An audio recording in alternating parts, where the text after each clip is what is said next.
I think it's fascinating that at the beginning of this episode, despite the fact that He Who Remains, Kang, does not appear in it at all, for the previously on, we went all the way back to the season finale last year with Kang talking about how he planned all of this. He wrote all of this story. Like he laid out the map. And I know that's kind of building to the end, right? Loki's like, I'm going to rewrite the story. Kang wrote a story, or rather He Who Remains wrote a story, and now I'm going to rewrite the story.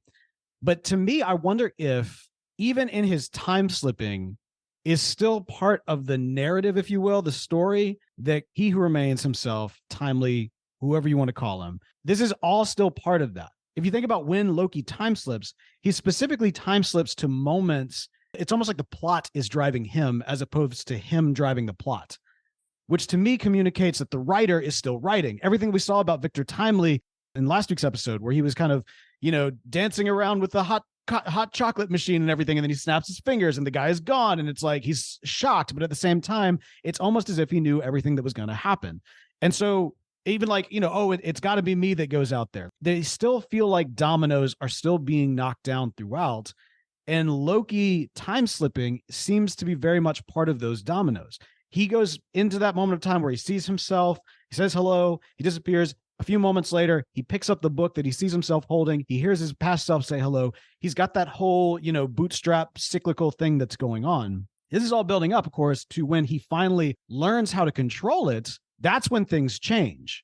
That's when Loki becomes kind of the He Who Remains, right? Because now he's no longer time slipping to a point in time where he already exists. Now he can actually relive a moment in time and change it and alter it, as opposed to being an active participant in someone else's story. Does that make sense? Yes. So when he says he's been pulled through time, he's literally being pulled through time by the author of the story. Exactly. Which I think is He Who Remains. If Westworld, if you think about it, kind of spoilers for Westworld, but that series has been out for a while. At the end of season 1, the creator of this kind of robot theme park is killed by his very creations, the robots themselves.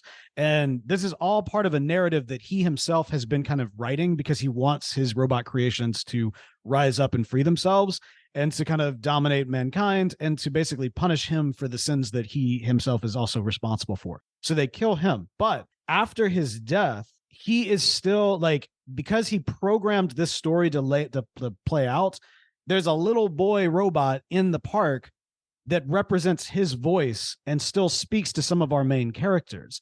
And, at this point he's dead, but because he planned it all out this way, he's still able to influence the story after he's gone. I feel like that's perhaps what we're seeing with He Who Remains in some form or fashion. Obviously, we see Miss Minute say that to Renslayer, like, he wanted you to come here. He wanted you to get this book. He wanted you to hand this. We're still in, all of this is still in He Who Remains story. And maybe because he talked about at the end of last season, how, we've come to the moment where I don't know what happens past this, but maybe it's because what he's doing is he's giving up that choice, because whether or not it kicks off the parameters that starts essentially season 2, which, yes, he has written out, he doesn't know if Loki and Sylvie will choose to go down that route, if they will actually choose to do what is essentially being done, which we don't fully yet know. We don't know what He Who Remains motivations are.